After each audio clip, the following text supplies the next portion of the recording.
Quisiera partir este sermón de esta manera. Hace algunas décadas, la gran crisis ministerial a nivel latinoamericano era la crisis vocacional. Como director de seminario, lo sabemos muy bien los que hemos estado en esa responsabilidad. Nuestro seminario y nuestros semilleros ministeriales no contaban con los candidatos y las candidatas necesarias para la formación ministerial que asegurara continuidad en nuestras congregaciones. De hecho, un dato que tal vez puede no importarles, pero se los comparto como amigo y hermano: el 65% de los pastores y pastoras de las Asambleas de Dios de Chile sobrepasan los 70 años. No tenemos recambio generacional, no porque no haya estudiantes, es porque los que estamos en el pastorado nos apernamos y somos vitalicios. Entonces no hemos permitido que otros sigan. Eso es la Asamblea de Dios, digo yo, ¿no? Y me permito pelarlas porque estoy aquí. Pero la gran crisis ministerial y vocacional hoy no es esta falta de semilleros. Hoy no es la carencia de estudiantes, porque sobre todo el tiempo de pandemia, si algo nos permitió a los institutos bíblicos fue aumentar nuestras matrículas y la cantidad de estudiantes, y así alguna vez lo hablamos con la pastora Anita, porque ahora teníamos estudiantes del norte, del sur, hasta fuera de Chile, y eso fue extraordinario, romper las fronteras de lo físico, ¿no? Fue interesantísimo. Así que el problema no es la carencia de estudiantes en los seminarios para formar nuevos ministros y ministras que sirvan a la obra del Señor, sino que la gran crisis ministerial de hoy en día, de manera interdenominacional, es un flagelo llamado el abuso pastoral. Sí, el abuso pastoral. Es decir, el abuso de poder que proviene de una persona que tiene las condiciones de liderazgo y de autoridad religiosa y que dañan. Y ese daño no solo proviene de su conducta, sino de las creencias religiosas que utiliza para justificarla. El abuso pastoral ha sido identificado como coercitivo, es decir, emplea la sumisión absoluta e incondicional por parte de los creyentes. Les invita a anular forzosamente su criterio crítico, su espíritu de raciocinio, su análisis de la verdad, su duda permanente si estamos en lo correcto o no. Además, genera destrucción de la personalidad como individuo, anulándole. Y muchas veces rompe los nexos de unidad que tienen con sus grupos sociales para aislarlo y de esa manera que sea más fácil de controlar. Esconden en su ejercicio una serie de ideologías tanto políticas como económicas de beneficio propio, enmascaradas con figuras y metáforas espirituales. Así lo define Gotti. Eso es abuso pastoral. Y usted dirá, ¿qué tiene que ver, pastor, abuso pastoral en el Día del Pastor? Permítame llegar allá. El Departamento de Investigaciones sobre Asuntos Religiosos y Abusos Religiosos, el DIAR, en México, registra que en la última década el 35% de los abusos pastorales son sexuales. De eso sabe mucho mi esposa, que trabaja en una fundación previniendo el abuso y la violencia doméstica hacia las mujeres en los espacios eclesiales. El 50% de los abusos son fraudes y explotación económica, de la Grey. Un 15% corresponde a diversas categorías de abusos en diversas áreas de los derechos humanos. El mismo estudio revela que el 55% de las personas abusadas son mujeres. Sí, son mujeres. Un 30% son menores de edad y un 15% varones adultos. Tan grave es la situación, queridos y queridas hermanas y hermanos, que este año, a principios de año, la Pontificia Universidad Católica de Valparaíso, nuestra casa, queridos, de varios de nosotros, lanzó el libro llamado El problema de los abusos en la Iglesia, una aproximación interdisciplinar, de Christian Eichen y Walter Sánchez. En él se plantean puntos bastante críticos. Se habla de que los abusos dentro de la autoridad pastoral de las iglesias es la gran crisis institucional de estos tiempos. Advierte la pérdida de confianza en mayor medida hacia pastores y clérigos. Alerta que la cultura en la que vivimos es una cultura de abuso, o si no, vea los estallidos sociales a nivel latinoamericano que responden a eso, entre otros factores. Y que el ejercicio pastoral no ha escapado de este síndrome social cultural.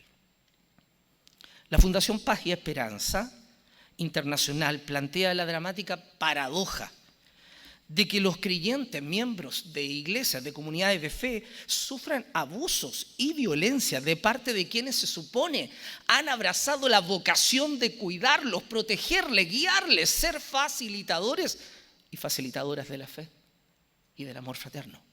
Qué contradicción, ¿no? Lobos cuidando ovejas. El año 2020, un estudio realizado por Barna Group y World Vision Internacional, dirigido por el doctor Harold Segura, que también parte de esta casa en muchas oportunidades ha estado acá, de un universo de 15.000 entrevistados a nivel latinoamericano entre 18 y 35 años, dice que la mayor desafección de las iglesias por parte de jóvenes cristianos es en Chile y corresponde a un 72%. Le sigue México con 56% y Colombia con 50%. Y cuando son consultados por qué se alejan de las comunidades de fe, uno de los factores más recurrentes es el autoritarismo y el pastorcentrismo de las comunidades de fe. Estamos ante una gran crisis. Estamos ante una gran crisis, queridas y queridos hermanos, colegas, compañeros, compañeras. Esto hay que revertirlo y precisamente de eso quiero conversarles. Una vocación ministerial de servicio y alteridad es urgente hoy en día. Por eso les invito a centrarnos en Marcos capítulo 10, versículos 41 y 45 y rápidamente ver las respuestas que nos puede venir del anuncio del reino del Señor Jesús y su praxis ministerial, la cual podemos imitar. Marcos 10, 41, 45. Dice así en el nombre del Señor. Voy a leer la versión Biblia de nuestro pueblo del doctor Luis Alonso Choquel.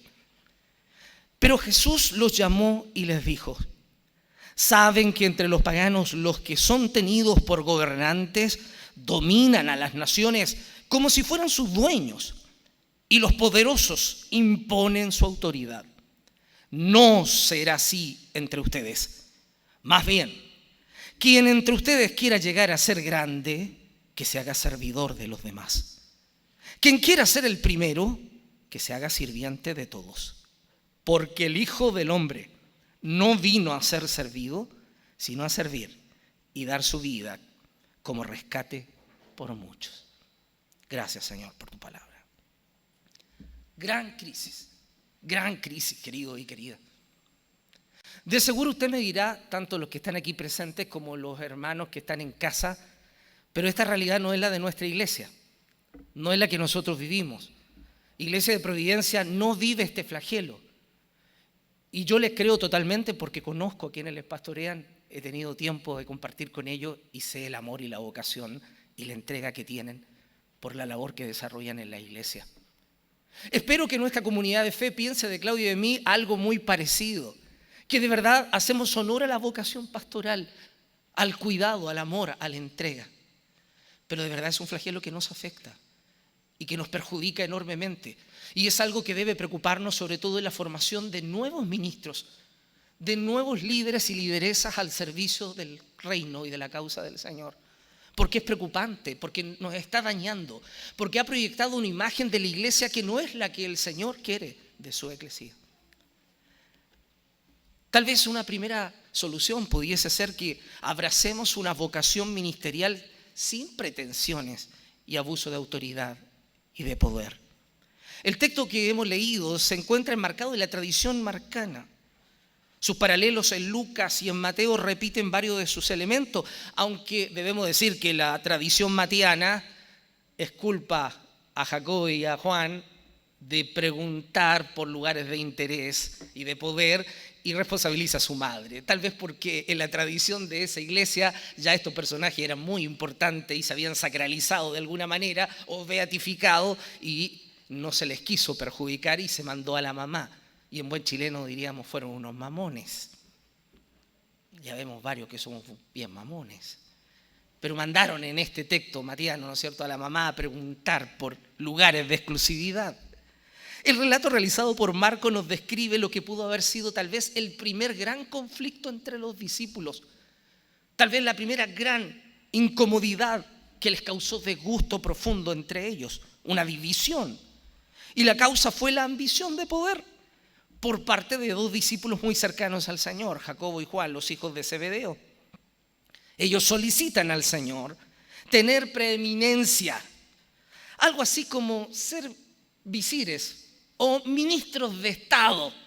Ellos tenían la idea, lo recordarán ustedes, ¿no? Los judíos de tiempo de Cristo, así nos los revela la tradición talmúdica, el Mishnah y alguna serie de textos de esa época, nos revela que tenían la idea de un reinado mesiánico que era altamente político, no solo religioso. Así que seguro que los discípulos pensaban, el Señor va a restaurar el reino cuán Mesías señalado y esperado, tomará posición, el Sanedrín le será entregada la autoridad y gobernará sobre Israel, expulsando a los romanos y todo el oprobio. Y compañero, libertad ahora, libertad a través del Mesías. Y en todo este barullo y en toda esta circunstancia y en este estallido social político, hay dos que quieren lugares de privilegio. Porque siempre de toda revolución hay quienes sacan provecho, ¿o no? Bueno, no quiero meterme en conflicto de esta naturaleza, aunque lo político es parte de lo religioso, y decir que somos apolíticos sería un error, no solo social, cultural y teológico. Estos dos quieren sacar partido. Se olvidan que el Señor dijo, haciendo alusión escatológica a su reino y a la consumación de este, que los 12 se sentarían en sitiales para juzgar a Israel, y no una minoría en prejuicio de la mayoría, en daño, en descalificación de la mayoría. No es eso lo que el Señor ofreció. Pero estos dos tienen el atrevimiento. Los evangelios de alguna manera nos descubren implícitamente que lo que buscan ellos y lo que anhelan es sobresalir, satisfacer sus propias expectativas que suelen ocultarse detrás de apariencias de bienhechor, nos dice Hernández Pico, teólogo latinoamericano. Hablamos con mi esposa como psicóloga y yo le digo, ¿será que los seres humanos tenemos esta ambición de poder como parte de nuestro ethos? Qué complejo es resistirnos a ella. Es que por distintos motivos, algunas personas por falencias culturales, personales, otros porque jamás en su vida han mandado a nadie, en casa ni el gato les obedece.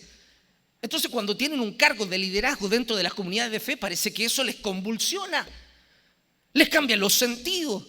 Se siente bien dar órdenes, se siente bien que la gente te haga reverencia. Estuve un año siendo capellán de la Escuela de Oficiales de Carabineros aquí en Antonio Varas. Y me retiré por dos grandes motivos que los confieso aquí, y sé que esto está saliendo al aire, así que me va a llamar mi general para alguna reconvención. Pero me retiré por dos problemas.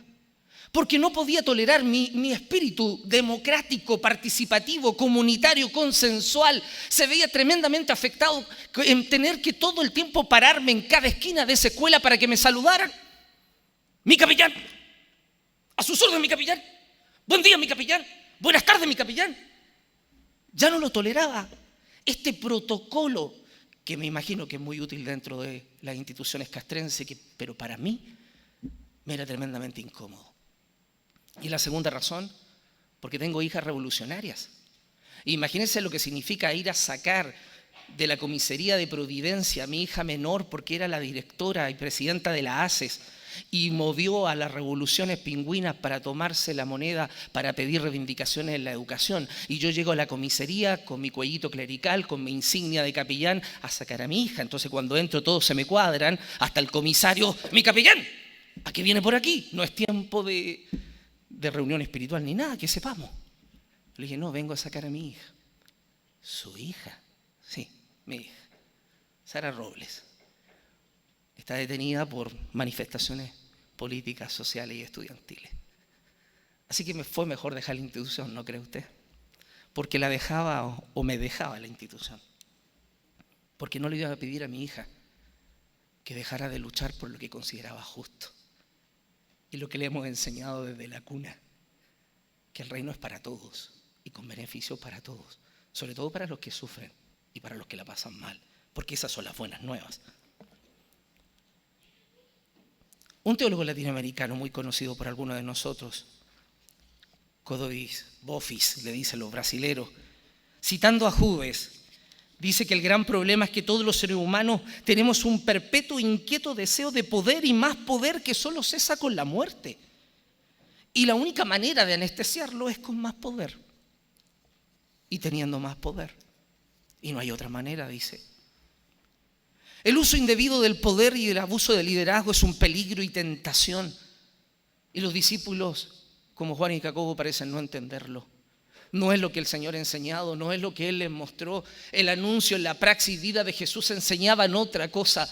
Parece que no han entendido que el Dios, Señor de todo el universo, el creador de todo lo que existe, del más inmenso proyecto creacional, se humilló, se anonadó, se hizo sirviente. Tomó forma humana para servir a la redención de la humanidad. El Señor le dice, no saben lo que han pedido. No tienen ni idea de lo que están pidiendo. Ustedes pueden compartir mi bautismo y mi copa de sufrimiento, pero no tienen ni idea de lo que están pidiendo. Se alejan totalmente. Es que el Evangelio nos dice que no debemos hacer nada por egoísmo, ni por vanidad, sino más bien con humildad.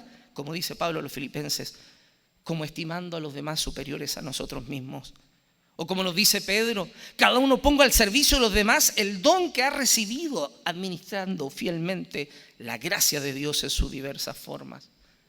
No hemos sido llamados, queridos y queridas, los pastores y pastoras, líderes y lideresas, ministros y ministras de esta congregación, no hemos sido llamados para tener lugares de privilegio. Eso se estila mucho en mi trasfondo eclesial, ¿no? Los pastores pentecostales tenemos esta ventaja de servirnos de la gente de alguna manera, de tener los platos más grandes, de que se nos sirva en los lugares más de VIP, ¿no? De excelencia. Suele ocurrir, así engordamos, se dice pastor de panza, pastor de confianza, porque siempre se nos alimenta. Yo le decía a Claudita que agradecemos mucho el gesto de amor que nos ha hecho, pero con tanto dulce vamos a tener un coma diabético esta tarde.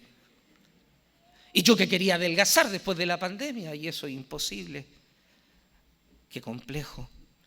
No hemos sido llamados para estar en la palestra, para vernos, para satisfacer esa necesidad compulsiva de que se nos nombre, que se nos considere, que se nos coloque en lugares brillantes, que se nos saque del anonimato, porque hay quienes no pueden resistir el anonimato. Les resulta inconmensurable, les resulta incómodo estar allí dentro de la masa de hermanos que conforman el cuerpo de Cristo. Les incomoda. Necesitan de alguna manera tener el poder, la autoridad, el dominio, el control, la decisión, la última palabra. Es lo que alimenta nuestros egos, es lo que hace que nos sintamos importantes. Pareciera que en este micromundo, en esta subcultura de la iglesia evangélica, el ser algo nos proyecta, nos anima, nos hace sentir que somos especiales y nos olvidamos de que somos especiales simplemente por ser imago Dei, simplemente porque somos la imagen y semejanza del Señor. Una solución o una segunda solución puede ser una vocación ministerial de servicio y entrega a los demás, como los pastores y pastoras de esta congregación, como los líderes y lideresas de esta congregación. El Señor hace una analogía pero extraordinaria, comparando la realidad histórica versus lo que sus discípulos y discípulas debieran ser. Él les dice los argeiton etnon, los jefes de los pueblos, los principales, los que están al frente, y los hoi megaloi, los que se creen grandes en este mundo, los dominan, los someten, los anulan, los tiranizan, ejerciendo poder sobre ellos. Así funcionaba el mundo en tiempos de Cristo.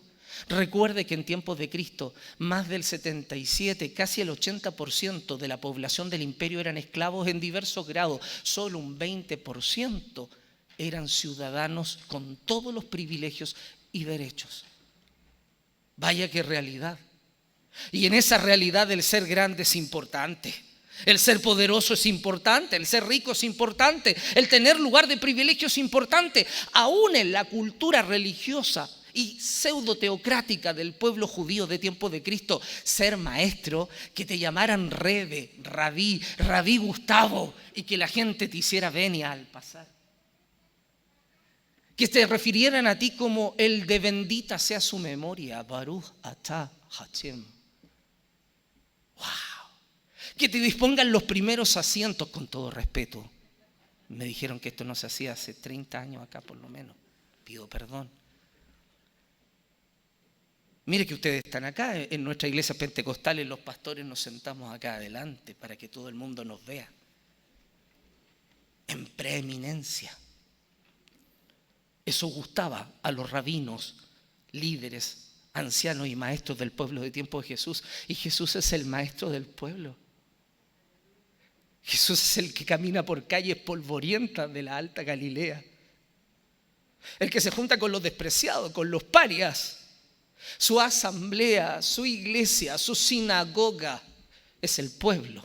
En los lugares más increíbles que usted pueda pensar, la casa de los indignos, de los impuros, de los no considerados. Yo sé que usted sabe eso, pero ¿por qué lo olvidamos? ¿Por qué lo olvidamos? El Señor dice, no será así entre ustedes. Un negativo enfático, aunque no soy experto en griego, un enfático negativo, una partícula negativa totalmente enfática, jamás nunca podríamos traducirla. Jamás nunca será así entre ustedes. Sino que gran paradoja, contracultura. El que quiera ser megas grande entre ustedes, sea diácono, servidor público, al servicio de los demás. Y el que tenga ambiciones de ser el más importante, el protos, el primero, sea dulos, esclavo, sirviente. Porque así funciona el reino de los cielos. Porque así funciona el reino y el anuncio del reino de Jesús. Porque así debemos ser los pastores, pastoras, líderes y lideresas de las comunidades de fe realmente cristianas. No hay alternativa. Y le digo por qué no hay alternativa. Porque el Señor lo demostró con su propia vida y ejemplo. No solo con su enseñanza. ¿Recuerdan Juan 13 al 17? Donde les dice, ustedes me llaman maestro y señor. Y tienen razón. Soy didáscalos y soy quirios. Claro que sí. Y si el maestrazo y el Señor por excelencia les lava los pies en señal de amor y servicio, ¿qué les queda a ustedes? Nos dice, más que imitarme. No hay altares para líderes y lideresas en el reino, sino que toallas y lebrillos y lavatorios para lavar los pies de nuestros hermanos. Al ponerse el Hijo de Dios al servicio de los seres humanos, destruye toda idea creada por la religiosidad de la época, tanto romana como judía, de que Dios es el soberano celeste en un extremo del universo que se complace con la desdicha de los que ha creado. Sino que Dios humana se encarna, se vacía, se amilana para poder servir en amor profundo. Como seguidores y seguidoras de Cristo, queridos y queridas, les propongo para terminar este sermón que entendamos que el antídoto más eficaz en contra de este flagelo, que es el abuso de autoridad dentro del ejercicio pastoral, sea el servicio por amor. No hay mejor antídoto. Mientras los creyentes sirvamos activamente a los intereses de la comunidad y no de unos pocos, las pretensiones de superioridad de algunos perecen, caen, mueren. Les propongo entonces, queridos y queridas, colegas míos, hermanos míos, les propongo que promovamos y valoremos el ministerio y vocación pastoral puesto al servicio, porque el servicio es un asunto del corazón. Como dice Yacuría y Sobrino, no es solamente un acto intelectivo, es también un acto del sentir, una inteligencia emotiva puesta al servicio del reino. No separarlas como lo hizo Occidente. Si no hay un cambio de corazón, no puede haber servicio. Entonces, querida comunidad de Providencia, sus pastores, sus líderes y lideresas, hemos tenido que recibir una transformación del corazón que nos inhiba profundamente las pretensiones de arrogancia y superioridad sobre ustedes, para verles como nuestros hermanos y hermanas a los que amamos, a los que queremos, a los que deseamos servir con todo el corazón. Como Cristo nos enseñó que siendo el Señor se negó a sí mismo para servir en rescate de otros. Entonces nuestra vocación pastoral es de negación, nuestra vocación pastoral es de rotundo servicio, nuestra vocación pastoral es aún de desvestirnos de lo que somos para poder ayudar y ser facilitadores de lo que Dios quiere hacer con ustedes. Eso no significa que nos desvaloricemos. Eso no significa que perdamos nuestra autoestima y que seamos humillados y maltratados como algunos han entendido por ahí. Porque la misma palabra nos enseña que una iglesia que reconoce en sus pastores, líderes y lideresas, ese espíritu de servicio y de entrega, aprenden a honrarles y a amarles y a valorarlos. Iglesia de Providencia, valore a sus pastores que le han amado con esa intención y le han servido con ese despojar, porque hay comunidades que no cuentan esa bendición. Hay comunidades donde se les obliga a callar, hay comunidades donde la autoridad es solo pastorcéntrica, hay comunidades donde se les abusa económicamente y también sexualmente. Sí, tristemente. Hay comunidades donde no hay derecho a opinar, donde no se puede cuestionar la palabra del pastor porque la palabra del pastor es la palabra de Dios y se acabó. Y no hay cuestionamiento. Y la manera en cómo el pastor interpreta la Biblia es la única manera en que se puede entender y obedecer. Ustedes no han vivido eso. Queridos y queridas, valoren lo que tienen, atesórenlo con todo el corazón, den gracias a Dios por las vocaciones pastorales y de servicio que hay en esta comunidad. Finalmente necesitamos promover y valorar que el liderazgo de servicio viva cerca de la gente, respondiendo a sus necesidades más profundas, construyendo con ellos el proyecto de justicia, equidad, alteridad, fraternidad e igualdad deseado por Dios. Y este proceso solo se logra guiados por el Espíritu. El mismo Espíritu que llevó a Cristo a ser el mejor de los pastores. El buen pastor. El buen pastor. El mejor de todos. El Tov Roé. El que nos muestra el camino. Que al igual que como Pedro llegó a decir, queridos pastores, ancianos y ancianas, yo como pastor entre ustedes les invito a servir a la grey de Dios con humildad de corazón, con espíritu de servicio, no por ambición, no por ganancias deshonestas, sino siendo tipos, ejemplos de la grey, para que cuando venga el príncipe de los pastores, el argepoimen, podamos rendirle cuentas satisfactorias. Les invito a ponerse en pie y llorar.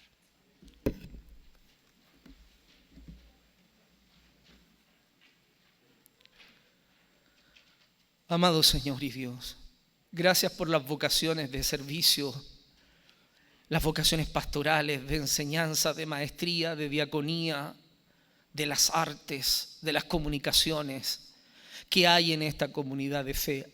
Señor, miro con profunda admiración lo que he conocido de esta comunidad de fe a través de mis pastores, a través de los maestros y maestras que me han enseñado en esta congregación, a través de mis compañeros y compañeras de estudio, a través de mis amigos y amigas en este lugar. Señor, gracias porque has puesto en esta comunidad dones de servicio, vocaciones puras, transparentes.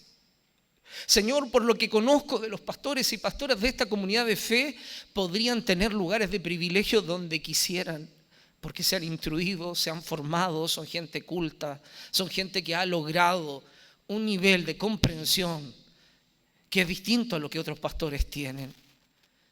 Y sin embargo no buscan eso, sino servir con amor, con entrega, con dedicación, con su tiempo, con su fuerza, con sus energías, respetando a sus hermanos y hermanas, viéndoles en amor fraterno. Señor, gracias por los dones pastorales y de servicio que has puesto en esta iglesia. Muchísimas gracias. Que sigan siendo ejemplo, que sigan siendo el modelo a seguir, que sigan motivando en el corazón de jóvenes y señoritas el poder abrazar la vocación de servicio en las comunidades de fe y servir a la extensión del reino, pero siempre desde el servicio, desde el amor, desde la entrega, desde la dedicación. Señor, esta es nuestra sagrada vocación.